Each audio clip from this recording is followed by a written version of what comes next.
गया, बताते गया। 19 पद में जाकर उसने आत्मा को ना बुझा। आत्मा को नहीं बुझाने के लिए कुछ विषयों को, कुछ बातों को यहाँ पर रखते गया। सहनशीलता दिखाओ, किसी का बुराई ना करो, सदा आनंदित रहो, निरंतर प्रार्थना करो। तो 19 पद में जाकर कहा आत्मा को ना बुझाओ, क्योंकि अगर ऐसा नहीं होगा, इसका विपरीत होगा तो आत्मा बुझ जाएगी। तो इसलिए ये पत्र श्री थेसलोनिकी मंडली के लिए नहीं, आज यहाँ जितने लोग हैं परमेश्वर के विश्वासी लोगों के लिए भी आज ये वचन हमारे लिए भी है। तो इसीलिए आत्मा को ना बुझाने के लिए हमें जानना जरूरत है कि हर बात में हमें धन्यवादी होना है। हर बात में धन्यवाद करो। विश्वासी जीवन में धन्यवादी जीवन होना बहुत मुश्किल है। जब हमारे सामने परेशानी, दुख, तकलीफ आता है ना, उस समय में धन्यवाद नहीं दे सकता हूँ। हमें मुश्किल पड़ जाता है धन्यवाद देना। एक तो ये बात है कि जब हमारे सामने मृत्यु का सामना अगर हम करना पड़े, उस समय धन्यवादी होना बहुत मुश्किल होता है। उल्टा हम परमेश्वर के विरुद्ध हम बोलते हैं। हमारे जीवन में कुछ व्यक्तिगत जीवन में भी कुछ परेशानी आता है, कुछ तकलीफें आता है, सबको आता है, सबके जीवन में आता है। व्यक्तिगत जीवन में आता है, युवा युवती के जीवन में आता है, माँ लोग का, बाप लोग का जीवन में, मनुष्य जीवन में हमारे परेशानी, दुख, तकलीफ हमने सामना करना पड़ता है संसार में रहते समय। ये संसार का एक प्राकृतिक नियम है, तो इसको हम सामना करना ही पड़ता है। सुखी नहीं है, दुखी नहीं है। इसीलिए तो हमारे समय में जितना भी परिस्थिति, जितना भी समस्या आते हैं, उस समय कई लोग तो हम धन्यवादी नहीं हो सकते। तो उस समय हम क्या बोलते हैं? परमेश्वर का सेवा इतना करता हूँ, वचन पढ़ता हूँ, सम्मेलन जाता हूँ, बाइबल पाठ करता हूँ, संडे स्कूल सिखाता हूँ, लेकिन मेरे जीवन में ये क्यों? हम बोलते हैं। परमेश्वर को सवाल हम करते हैं। मैं संडे स्कूल टीचर हूँ, मैं एल्डर हूँ, मैं फलाना हूँ, मैं परमेश्वर का सेवकाई कर रहा हूँ, मैं सेवकाई करते करते अभी गाँव में घूम रहा हूँ, मैं प्रचारक हूँ, मैं मिशनरी हूँ। क्या मिशनरी जीवन में, प्रचारक के जीवन में, विश्वासियों के जीवन में ये समस्या क्यों? हमारे पास सवाल होता है क्यों? इसका मतलब है कि हम धन्यवादी नहीं हो सकते, धन्यवादी नहीं हो सकते हैं। लेकिन पौलुस कहता है कि आत्मा को नहीं बुझाने के लिए हमें धन्यवादी होना है। हर बातों को हमें धन्यवादी देना है, धन्यवाद देना है, धन्यवाद देना है, धन्यवादी हमें होना है। अगर हम धन्यवाद देंगे ना, विजय हमारा ही होगा। एक बार आप धन्यवाद दे के देखिए,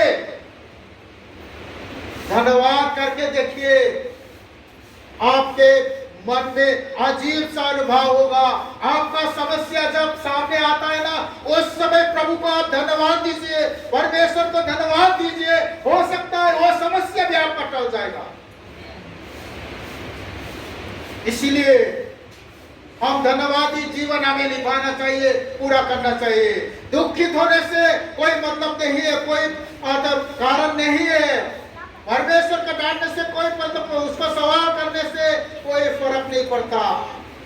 वो हमको सामना, तो हम उसको धन्यवाद देंगे, प्रभु को धन्यवाद देंगे। प्रभु मैं इस परिस्थिति में हूँ, प्रभु मैं आपको धन्यवाद देते हूँ, इस चीज में उसको सिखाइए, तो वो स्थिति टल जाए। प्रभु हमें सहायता करे। क्यों? कल रात हमने सुन चुके हैं, पवित्र आत्मा एक महा सहायता करता है, वो हमें सहायता। इसीलिए जैसे परिस्थिति में भी हम क्यों ना हो, परमेश्वर को हम धन्यवाद। जो करेगा परमेश्वर हमारे लिए भलाई करेगा। मेरा मिशनरी जीवन कैसे बीता, एक समय आप लोगों को तो मालूम नहीं है। जब मैं मिशनरी आया था, एक क्या बोलता है, एक झोला था, झोला रक्षक होता है, एक छोटा सा 25 किलो चावल उसमें आता था, 25 किलो चावल आता था, उसको भूख कर मैंने बस मिशनरी निकल गया, कुछ नहीं है। और दो तीन महीना बाद मेरे परिवार को लेने गया तो क्या ज्यादा हुआ, एक 25 किलो का झोला और एक अटैची सूटकेस, बस खत्म हो गया। तो कैसे कैसे समय बिताया, लेकिन उस समय में मेरा बाइबल वचन मेरे मन में क्या आता था, उस समय में बाइबल वचन आता था कि हर बातों परमेश्वर को सौंप दे, अपना मार्ग परमेश्वर को सौंप दे, सब कुछ वो करेगा। भजन संहिता 37 का 5 पद में जो लिखा है, हर विषय को परमेश्वर के हाथ में सौंप दे, वो सब कुछ तेरे लिए कर देगा। अपना मार्ग प्रभु पर रख दे, उसने भविष्य कर देगा। वो मेरा एक स्लोगन होता था, एक स्लोगन होता था उस समय। सिर्फ मेरा मिशनरी, मेरा सेवा करने का समय भी सिर्फ 11 महीना के लिए होता था, जनवरी से नवंबर तक। दिसंबर कैसे रहेगा, कहाँ जाओ? उस समय अगर सितंबर महीना आता है ना, तो भजन संहिता 37 का 5 पद वो मेरे लिए एक मंत्र बन जाता था। मंत्र मैं जपते रहता हूँ। अपने भविष्य परमेश्वर के हाथ में रख दे, अपना मार्ग परमेश्वर के हाथ में रख दे, सब कुछ उसने करेगा। मैं कभी भी परमेश्वर के विरुद्ध नहीं बोला, लेकिन उस जगह से परमेश्वर ने क्या यूहन्ना के पुस्तक में कहा ना, अकेला नहीं छोड़ेगा, नेपाली में क्या, कूड़ा नहीं छोड़ेगा। परमेश्वर ने आज यहां तक प्रभु ने मुझे पहुंचाया। इसीलिए हमारे मनुष्य जीवन में हर कुछ आता है, लेकिन हमको धन्यवादी जीवन जीना जरूरत है। हर बातों में धन्यवाद देना जरूरत है। केलाकोपा में या हाथेदंगा में है, हाथेदंगा 21 साल में हमारे फिल्म सेक्रेटरी का वचन मैंने अनुवाद कर रहा था। उस समय में ये धन्यवाद के विषय में उसने इसे कहा। एक विधवा बुढ़िया थी, उसने मुर्गी पाल रखी थी। तो रात को एक लोमड़ी मालूम है ना, हाँ, लोमड़ी तो आकर वो एक बुढ़ी विधवा के एक मुर्गी ले गई खाने की। तो बुढ़ी विधवा ने परमेश्वर को धन्यवाद दिया कि, जो फिर कह रहा था, धन्यवाद दिया कि हे प्रभु आपको धन्यवाद, जो भूखा लोमड़ी था मेरे मुर्गी लेके गया, वो मेरे मुर्गी खाकर उसका भोजन हो जाएगा। प्रभु उसके लिए काम लग गया, उसके लिए कुछ काम तो मैं लगा हूँ, उस वस्तु के लिए, उस लोमड़ी के लिए कुछ मैं काम तो कर लिया हूँ। मेरे मुर्गी ले गया, वो खाएगा, उसका भोजन हो जाएगा। प्रभु मैं आपको धन्यवाद देता हूँ। वो धन्यवादी जीवन हर बातों में। हम लोग तो होने से ना साला लोमड़ी कहाँ से आ गया बोलेगा ना, पक्का बोलेगा, साला लोमड़ी मैंने इतना तकलीफ करके मैं पाल के रखा हूँ, घेर के संभाल के रखा हूँ। लोमड़ी को डांटेंगे ना? नहीं, उसने तो परमेश्वर को धन्यवाद दिया। इसीलिए हर बातों में हमें धन्यवाद देना चाहिए। और उसने क्या कहा, सदा आनंदित रहो, मतलब आनंद रहना, खुशी रहना, हंसते रहना। मतलब ऐसे हंसते रहना मतलब वो नहीं है कि हंसते रहो, वो नहीं है। अपने आप में आनंदित हमें होना चाहिए, दुखित नहीं, अपने आप को आनंदित होना चाहिए। जो धन्यवादी करो, धन्यवादी जीवन और आनंदित जीवन मेल खाता है। यहाँ पौलुस ने कहा है कि सदा आनंदित रहो। पहला अपने आप को देखिए, अपने आप में पहला हम आनंदित होना चाहिए। अपने व्यक्तिगत जीवन में भी कई लोग तो हम लोग खुशी नहीं हो पाते हैं। खुशी नहीं होते हैं जब ना आईना देखते हैं। जब आईना देखते हैं ना तो हमको अपना आप को हम पसंद नहीं करते हैं ना, है कि नहीं? अपने आप को हम पसंद नहीं करते हैं। दूसरे को मैं पसंद करता हूं, अपने आप को मैं पसंद नहीं करता हूं। जब आईना देखते हैं, मैं क्यों ऐसा हूं, मैं क्यों ऐसे जन्मा? हाँ, हम अपने आप को आनंदित नहीं होते हैं। मैं तो आईना देखता हूं ना, अरे वासुदेव इतना सुंदर तू।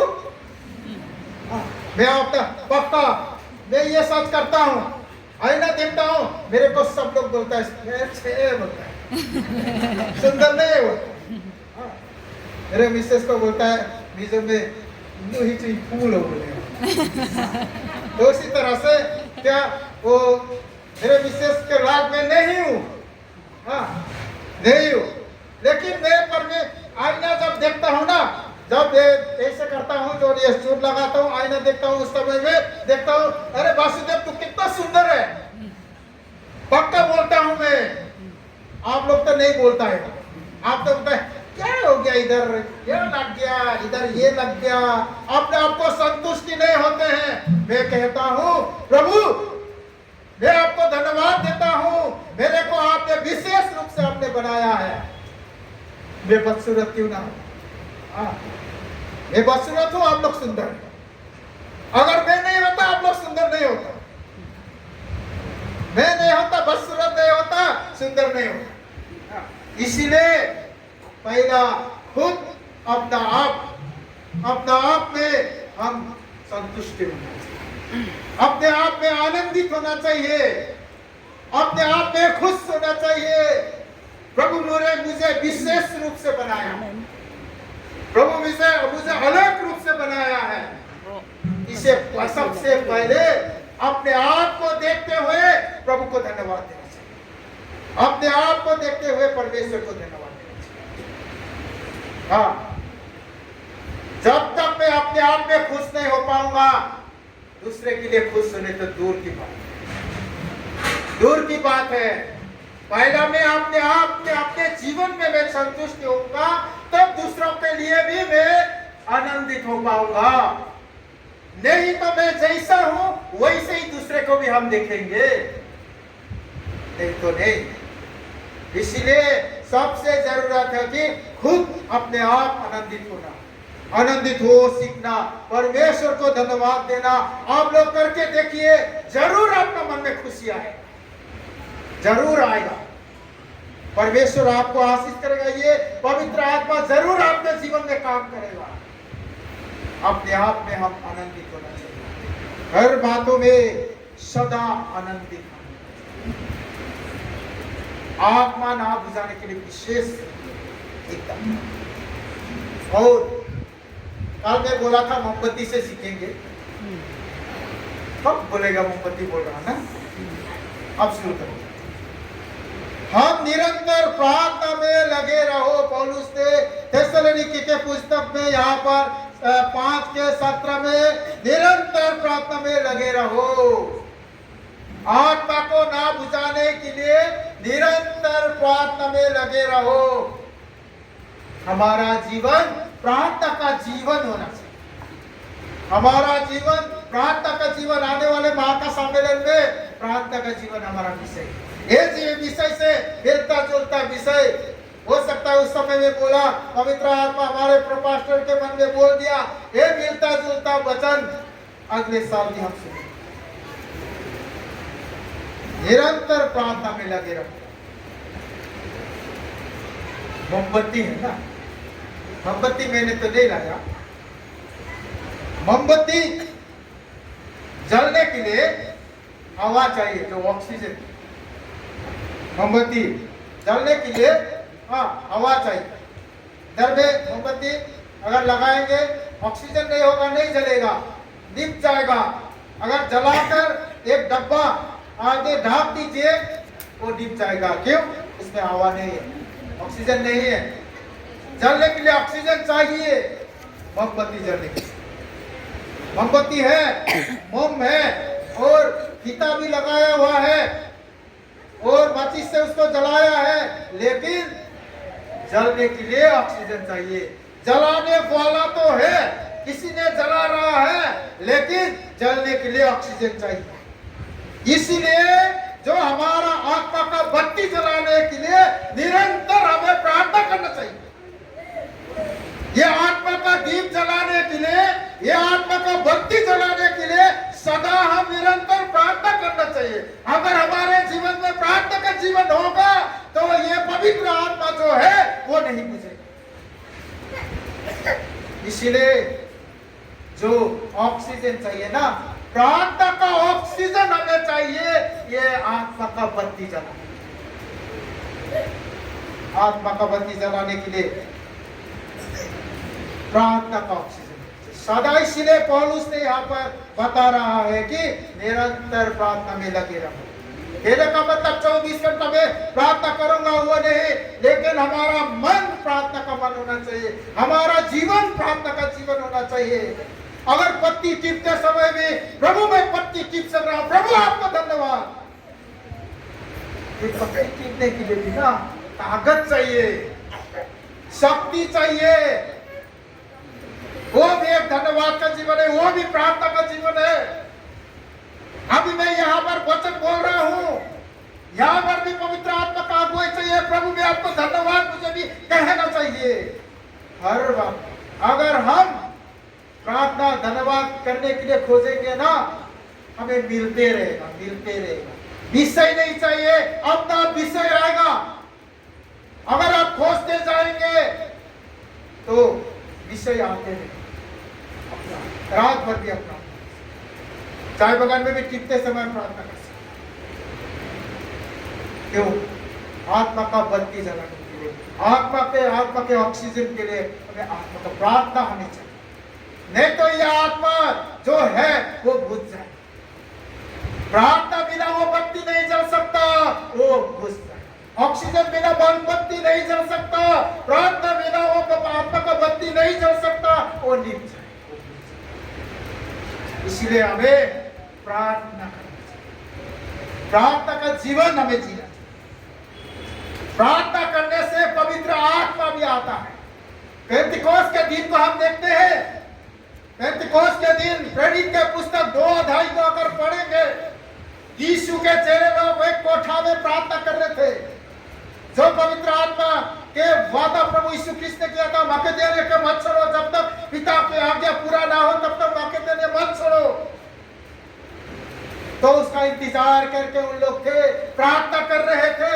यीशु के चेला लोग पेंतिकोस्त के दिन में, तो जब प्रार्थना के समय में पवित्र आत्मा आया था ना, उस समय परमेश्वर का मन, जब चेले लोग प्रार्थना कर रहे थे, जब विश्वासी लोग प्रार्थना करते थे, उस समय पवित्र आत्मा आया। पवित्र आत्मा ने उन लोगों को छुआ, अन्य भाषा बोलने लगा, संदेह करने लगा। उसके बाद वहां से मंडली स्थापित होते गया, प्रचार होते गया।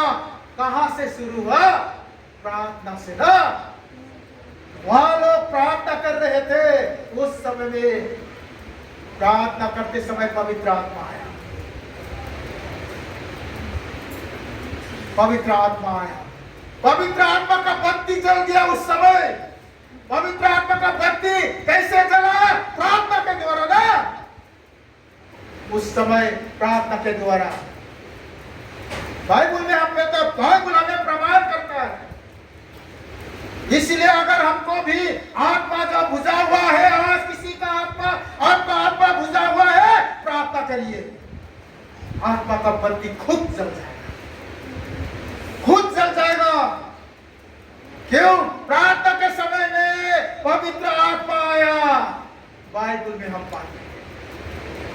अगर हम निर्बल होंगे, आप प्रार्थना करें, आत्मा का बत्ती जलेगा। आपका दिल में, आपका हृदय में जो आत्मा का दीप हो रहा है ना, वो जल जाएगा। ये बाइबल में हम पाते हैं। इसलिए निरंतर प्रार्थना का जीवन, इसलिए तो यह बहुत महत्वपूर्ण है। इसलिए तो पौलुस ने भी थिस्सलुनीके के पुस्तक में और प्रार्थना के विषय में बाइबल में देखेंगे, बहुत जगह पर हम पाते हैं आत्मा के दीप जलाने के लिए निरंतर प्रार्थना में लगे रहो।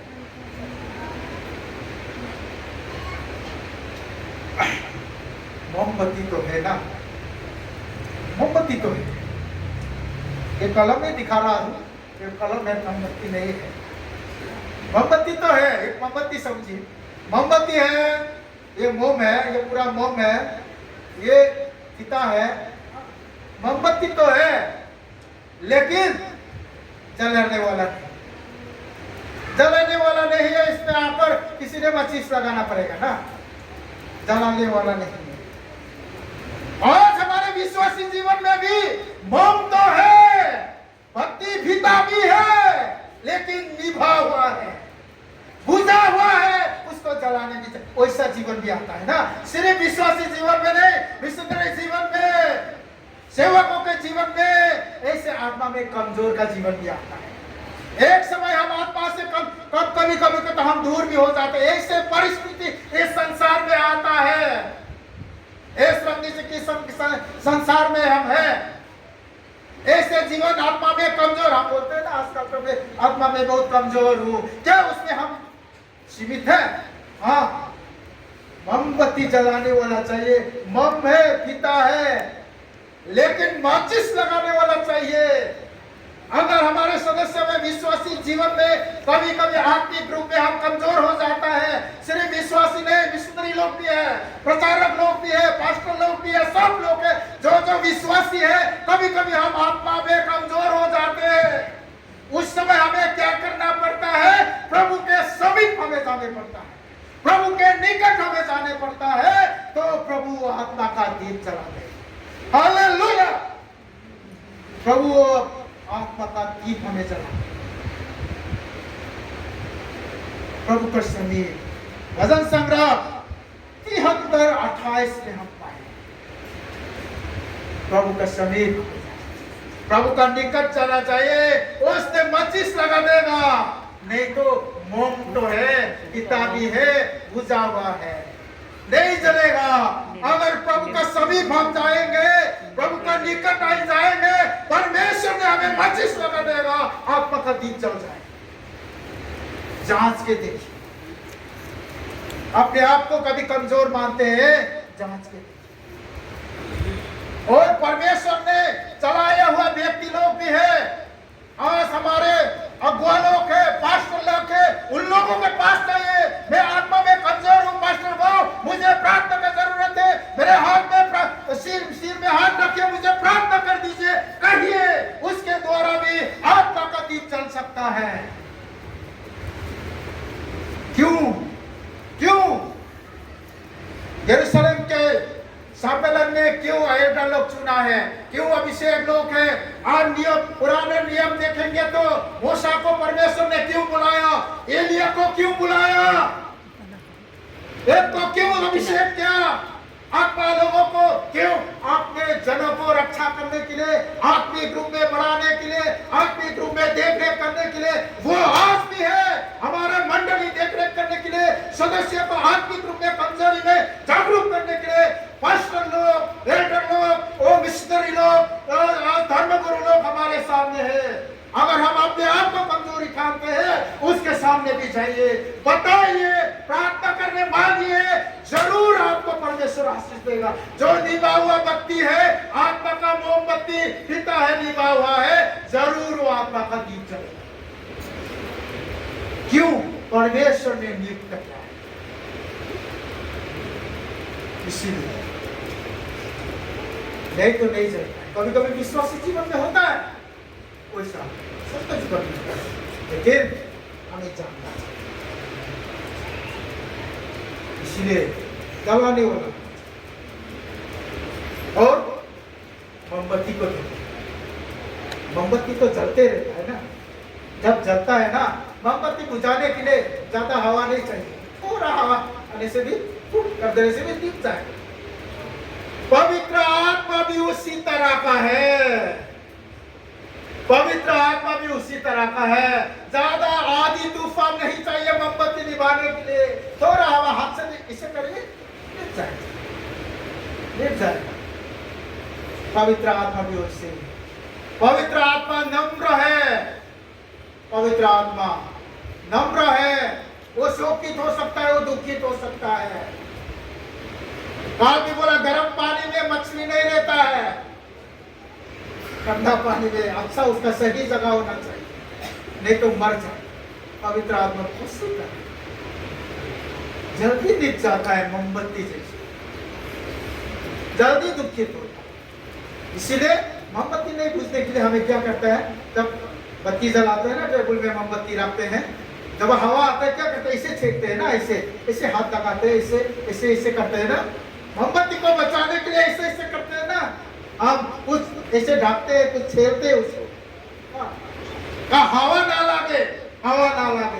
इसी तरह से हमारे विश्वासी जीवन में भी कई मुसीबतें का आंधी, कई मुसीबतें का हवा भी आ सकता है विश्वासी का जीवन में, जो ये आत्मा का दीप को बुझाने के लिए कुछ मुसीबत, कुछ परेशानी, ऐसे हवा भी आ सकता है, ऐसे हवा भी आ सकता है। तो उस समय क्या हमारे चट्टान, हमारे शरण स्थान प्रभु यीशु ख्रीस्त है। उस चट्टान से अगर उस आत्मा का दीप, जो आत्मा का बत्ती को हम घेर देंगे, कोई आगे तूफान भी आए उसको नहीं निभा पाएगा। परमेश्वर की महिमा कोई निभा नहीं पाएगा।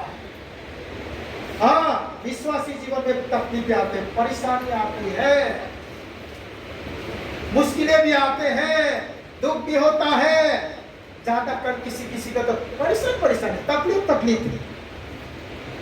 जो प्रॉब्लम है, मेरे लिए छोटा बड़ा नहीं है, दोस्त उसका परिस्थिति अनुसार उसके लिए समस्या ही प्रॉब्लम ही है। हो सकता है आपका प्रॉब्लम और उसका प्रॉब्लम में फर्क हो, उसका प्रॉब्लम आपका नजर में कुछ नहीं है, जो भोगत रहे हैं उसके लिए प्रॉब्लम है, जो सामना कर रहा है उसके लिए प्रॉब्लम है। इसलिए छोटा बड़ा नहीं है, समस्या छोटा बड़ा नहीं है। जो समस्या सामना कर रहा है उसके लिए बड़ा समस्या, उसके लिए समस्या ही हो सकता है। हमारे नजर में समस्या को कुछ नहीं है, 2 मिनट में हल हो नहीं, जो भुगत रहा है उसके लिए समस्या। गैस सिलेंडर सबके लिए आसान नहीं होता है, कोई तो एकदम जितना सके पूरा ताकत लगाना पड़ता है। मिसल भाई लोग तो एक ही हाथ से उठे,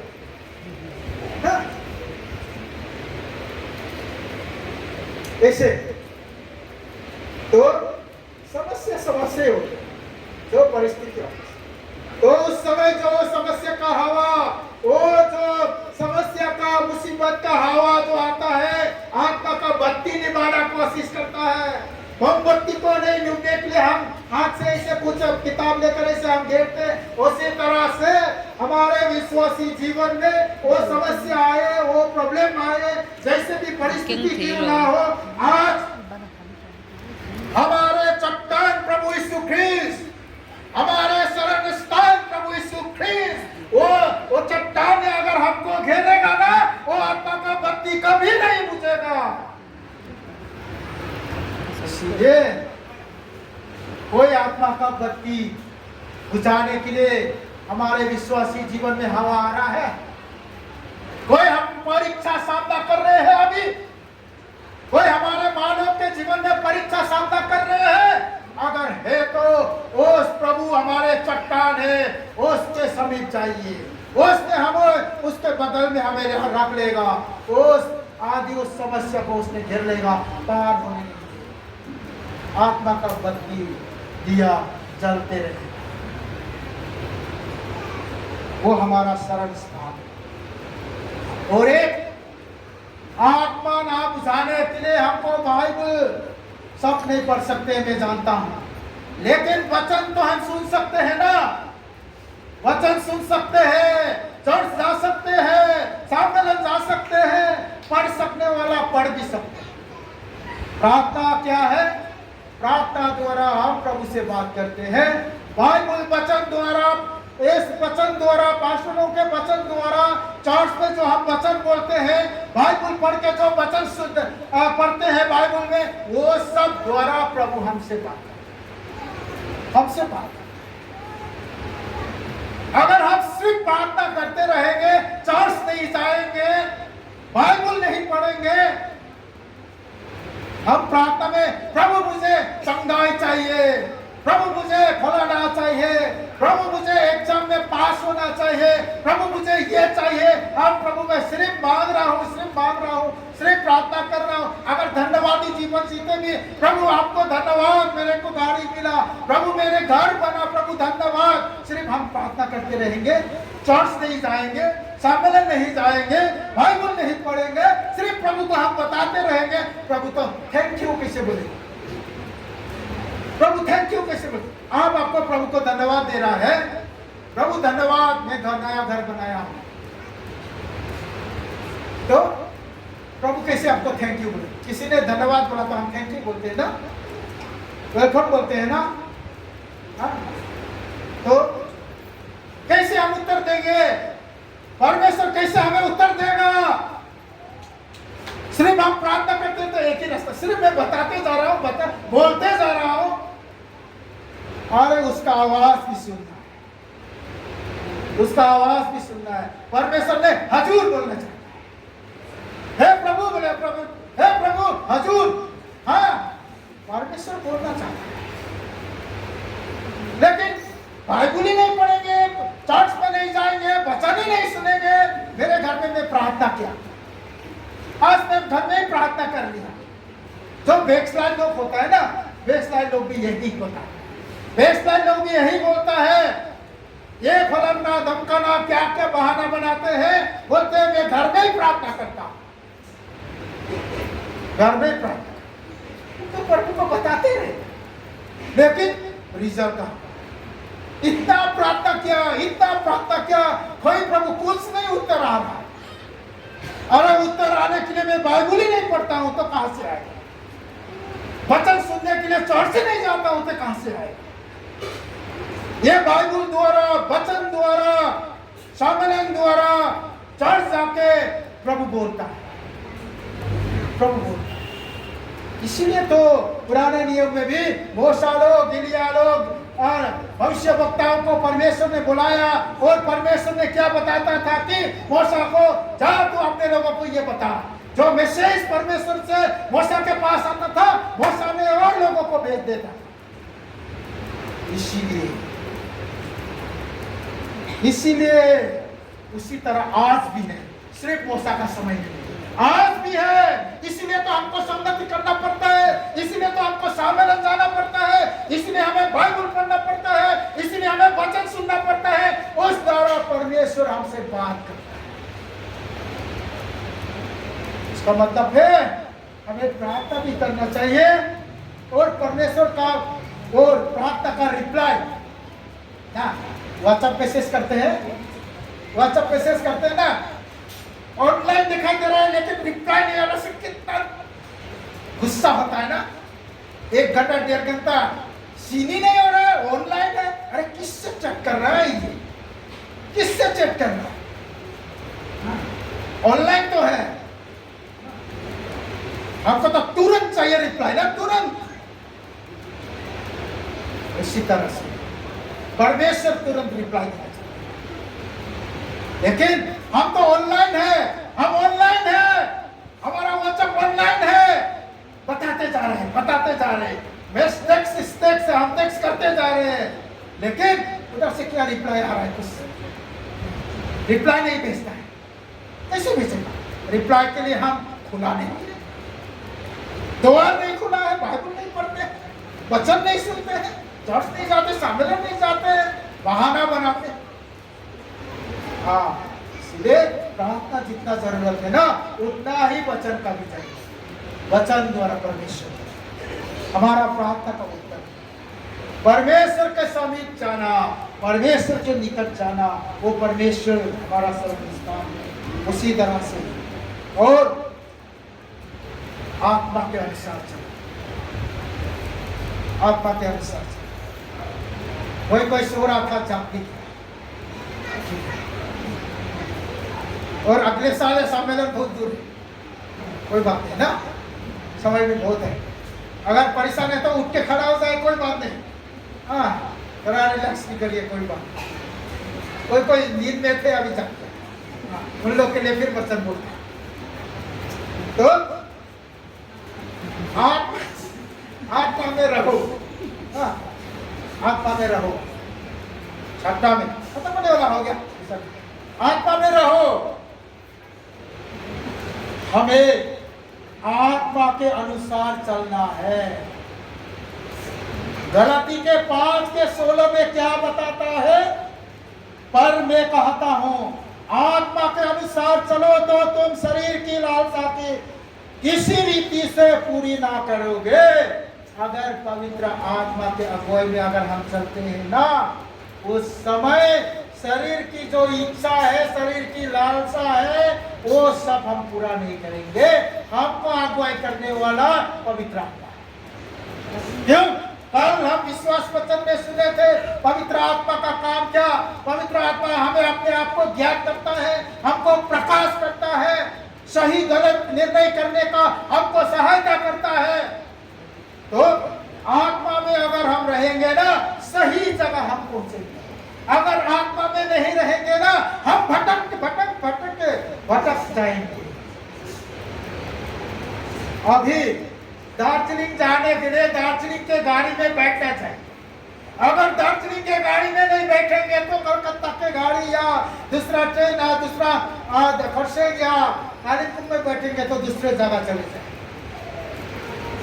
उसी तरह से सही रास्ता पर चलने के लिए, हमारे आत्मिक जीवन में सही मार्ग में चलने के लिए पवित्र आत्मा के अगुवाई अनुसार आगे चलना चाहिए। नहीं तो दूसरे गाड़ी में बैठ गया तो भटक जाएंगे, रास्ता भटक जाएगा। क्यों? परमेश्वर के पवित्र आत्मा विश्वास वचन हमें प्रकाश करता है, वो सही गलत का निर्णय करने के लिए हमें सहायता करता है और अपने आप को उसने हमको समझाता है और हम झुका सकते। इसीलिए पौलुस ने कहा है, पौलुस ने बताता है कि गलतियों को, गलती के पुस्तक 5:16 में आत्मा के अनुसार चलो, आत्मा के अगुवाई अनुसार चलो तो शरीर के लालसा को पूरा नहीं करो। इसका मतलब शरीर के लालसा से हम बच सकते हैं। शरीर के लालसा, शरीर का इच्छा बहुत होता है, शरीर का इच्छा बहुत होता है। आँख में देखता है, कान में सुनता है, वही कभी कभी तो नाक में भी, नाक को भी पता चलता है। अरे नाक में कितना अच्छा, वाह। आपने देखता है, सुंदर देख लिया, आप बस गलतपन हो गया। कान ने सुन लिया, अरे क्या बस रहा है। अगर किसी ने छू लिया तो और भी दूसरा। तो अगर पवित्र आत्मा जो हमारे लिए है, शरीर पे सबके लिए है, उसके अनुसार हम चलेंगे तो ये शरीर का इच्छा है ना, उससे हम बच सकते हैं, उससे हम बच सकते हैं। क्यों? आत्मा के गाड़ी में हमको बैठना चाहिए। अगर दुष्ट आत्मा के गाड़ी में बैठ जाएंगे हम भटक जाएंगे। अगर हम सही गाड़ी, आत्मा के गाड़ी में अगर चलेंगे, वो आत्मा का दीप जलते रहेगा और आप प्रकाश होते रहेगा, आप प्रकाश होते रहेगा, आपके आप को पहचान। इसीलिए आत्मा के अनुसार और उस आत्मा के अनुसार अगर हम चलेंगे, हम हमारा फल भी पाएंगे, इनाम भी है, गिफ्ट प्राइस भी है। अभी कंपटीशन हम लोग ने क्या है, कुछ पाने का आशा है ना, इसमें भी हम कुछ पाएंगे। मनुष्य जीवन लोभ लालच का जीवन, कुछ हम पाना चाहते हैं। आत्मा पे जीना, आत्मा के अनुसार चलना नुकसान नहीं है। एक तो हमारे जीवन के लिए सुरक्षा कवच है। अगर आत्मा में हम रहेंगे तो ताबिश नहीं चाहिए। मैंने भी एक समय गले में, यहाँ पर, कमर पर पूरा ताबिश लगाया। अगर आत्मा हमारे लिए सुरक्षा कवच है। भूत प्रेत डरते हैं तो आत्मा में रहिए, वो हमारे लिए काफी है, वो हमारे लिए सुरक्षा। कोई ताबीज नहीं चाहिए, कोई टोना मोना नहीं चाहिए, वो हमारे लिए गिफ्ट है, वो हमारे लिए इनाम है। आत्मा में रहेंगे हम खुद भी फल फला सकते। क्या आत्मा में यहाँ पर गलाती के पुस्तक 5 के, इसको मैं पढ़ता हूँ, गलाती के पुस्तक 5 के 22 से 24 में किस तरह से बताया है। पर आत्मा का फल प्रेम, हमको मिलना है, वो सब हमको मिलना है। अगर आत्मा में रहेंगे ये सब हम प्राप्त करेंगे, ये सब हम पाएंगे। अगर नहीं रहेंगे इसको हम घुमाएंगे। हाँ, सुनेंगे। आत्मा का फल प्रेम, आनंद। आत्मा में रहेंगे हम खुश आनंदी होंगे, संतुष्टि होंगे, शांति। हमको शांति चाहिए ना, अशांति लोग तो सुसाइड करता है। दिल में अशांति आता है ना, तनाव आता है ना, बाद में क्या जहर खा लेता है वो। इसीलिए हमें आत्मा में रहेंगे तो हमें शांति भी मिलेगी। धीरज, हम धीरज हो सकते, हम कृपा, भलाई, विश्वास, नम्रता जीवन। हमको नम्रता जीवन चाहिए, नम्रता जीवन हमें मिलेगा। स्वयं और स्वयं में और ऐसे कामों में विरुद्ध और कोई व्यवस्था नहीं, कोई व्यवस्था नहीं। और आगे क्या? और जो मसीह यीशु के उन्होंने शरीर को उसके लालसाओं और सभी अभिलाषाओं को क्रूस में चढ़ा। क्यों? ये इनाम क्यों हमारे लिए है? जब इस शरीर का और सभी अभिलाषाओं का प्रभु यीशु ख्रिस्त ने क्रूस पर चढ़ा दिया हमारे लिए, इसलिए इस इनाम को प्रभु ने हमारे लिए रखा है। ये हम पाएंगे। क्यों? प्रभु हमारे लिए विजय हो चुका है। ये शरीर की अभिलाषा, मन की अभिलाषा, आत्मा के दीप जो निभाता है, ये सब का अभिलाषा, ये सब को लेकर प्रभु ने क्रूस में जीत लिया है हमारे लिए। और ये इनाम आत्मा का फल आज हमारे लिए रख दिया है। अगर हम आत्मा में रहेंगे, ये हमको हमारे लिए, किसी के लिए हम पाएंगे। इसलिए नुकसान नहीं है, लॉस नहीं है। हम लाभ खोजते हैं ना, फायदा खोजते हैं ना। हम कुछ एक्सरसाइज हम करते हैं, एक्सरसाइज भी किस लिए करते हैं? खुद के लिए ना। कुछ फायदा नहीं हुआ तो हम नहीं करते हैं ना, कुछ पाने के लिए। इसलिए आत्मा में रहना भी नुकसान नहीं, लाभ 100% प्रॉफिट है, 100% फायदा। दूसरे चीज में नुकसान हो सकता है, इसमें नुकसान होने का कोई नियम नहीं है। इसमें लॉस, आत्मा में रहने से नुकसान होने का कोई नियम ही नहीं है। अगर रहेगा आपको लाभ ही लाभ, फायदा ही फायदा, नियम ही नहीं है। इसमें लॉस होने का नियम नहीं है, फायदा ही। इसलिए तो पौलुस ने बता बार इससे और दूसरे में आत्मा का बत्ती जलाने के लिए हमें क्या है? परमेश्वर की इच्छा अनुसार, परमेश्वर का इच्छा अनुसार चला। प्रभु यीशु ख्रिस्त सनातन का पुत्र, आदि में भी था, आज भी है और भी रहेगा। वो प्रभु यीशु ख्रिस्त परमेश्वर का पुत्र ने अपना पिता का इच्छा पूरा किया है, अपना पिता का इच्छा पूरा किया है। इसलिए हम भी अगर इस आत्मा का बत्ती को निरंतर जलने के लिए, जलते रहने के लिए अगर हमारा इच्छा है तो परमेश्वर का इच्छा अनुसार हमको जीना है, नहीं तो कुछ जाएगा। प्रभु यीशु ख्रिस्त भी आपने भेजने वाला का पिता के इच्छा अनुसार किया। मेरे को भेजने वाला का काम पूरा करना ही मेरे लिए भोजन है, प्रभु कहता है। हम कौन होते हैं? बहाना बनाने। प्रभु यीशु ख्रिस्त ने बहाना नहीं बनाया, प्रभु यीशु ख्रिस्त ने बहाना नहीं बनाया। मेरे पिता ने जो उद्देश्य से मुझे भेजा है उसका काम पूरा करने ही मेरे लिए भोजन है। और हम कौन होते हैं? आज हम प्रभु का अनुयायी कहते हैं ना, प्रभु का विश्वासी कहते हैं ना। हमारा गुरु ने तो पिता का आज्ञा पालन किया है, क्या हम करेंगे? हमारा गुरु ने तो पिता का आज्ञा पालन किया। इसलिए शिष्य का एक फर्ज बनता है गुरु का आज्ञा पालन। हिंदू महाभारत में क्या गुरु दक्षिणा बोलता है ना, गुरु को दक्षिणा देना पड़ता है। वही परंपरा से हम लोग आए हैं, हम लोग भी हो सकता है यहाँ पर ज्यादातर गुरु को दक्षिणा देना पड़ता है। हमारा प्रभु यीशु ख्रिस्त आपको दक्षिणा नहीं मांगता, लेकिन वो हमारा गुरु है। उसने भी हम अपना भेजने वाला का पिता का इच्छा अनुसार काम पूरा किया। आज हम उसका शिष्य है और उसका इच्छा पालन करना हमारा फर्ज है। हमको ये करना है, हम विश्वास है।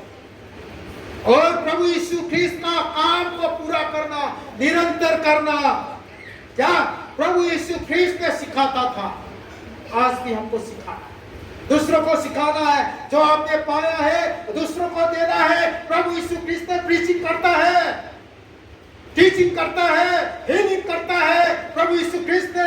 इसलिए तो आज में हमारे प्रेस्बिटेरियन मिशन में भी आत्मा का दीप जलाने चाहते। हमारे मिशन बोर्ड प्रेस्बिटेरियन ने भी प्रभु यीशु ख्रिस्त का शिक्षा, टीचिंग, हीलिंग और प्रीचिंग आज भी हम कर रहे हैं। मेडिकल है, हीलिंग है और टीचिंग भी कर रहा है, स्कूल है, टेलरिंग है, प्रीचिंग कर रहा है, मिशनरी लोग है। क्यों? प्रभु यीशु ख्रिस्त का काम हमको निरंतर करना है। प्रभु यीशु ख्रिस्त ने किया है, इसलिए आप भी कर सकते। अगर आत्मा का दीप हमको सदा जलते रहना चाहिए तो हम प्रभु का काम करना। प्रभु सुनगत में, चर्च में जाके संगति करता है। आज हमें भी संगति करना चाहिए। हमारा गुरु संगति करता है। हमारा प्रभु यीशु ख्रिस्त सुनगत में जाता है, बाइबल का अध्ययन करता है, धर्मशास्त्र सीखता है अपने गुरुओं से। आज हमको भी सम्मेलन जाना चाहिए ये आत्मा का दीप जलने के लिए। आज हमको चर्च जाना चाहिए। प्रभु यीशु ख्रिस्त प्रार्थना करता है। देशभर में प्रार्थना किया, कितना बार प्रार्थना किया। दूसरे जगह में प्रभु यीशु ख्रिस्त प्रार्थना करता है। आज उसका अनुयायी लोग, प्रभु का विश्वासी लोग हमको भी प्रार्थना करना चाहिए। क्यों? हमारा गुरु प्रार्थना करता, जैसा गुरु वैसा खेला, चेला ना, खेला बोल चेला ना? जैसा गुरु वैसा चेला। अगर वैसा नहीं होगा तो नरक में ठेला ना, वैसा नहीं होगा ना। हमारा गुरु वो प्रार्थना करता है, हमको भी करना चाहिए। हमारे प्रभु यीशु ख्रिस्त प्रचार करता है, हमको भी करना चाहिए। आत्मा का दीप जलना। इसलिए निरंतर प्रभु यीशु ख्रिस्त का काम पूरा करें। प्रभु यीशु ख्रिस्त का काम हमारे जीवन में रहे तो आत्मा का दीप जलते रहेगा। पवित्र आत्मा हमें अगुवाई करेगा। आत्मा में हम निरंतर चलते रहेंगे। धन्यवादी जीवन हम पर लागू होगा। और ये जो आत्मा का दीप है ना, आत्मा को ना बुझाओ, वो दीप चलते रहेगा। प्रभु हमारा वचन आशीष करे।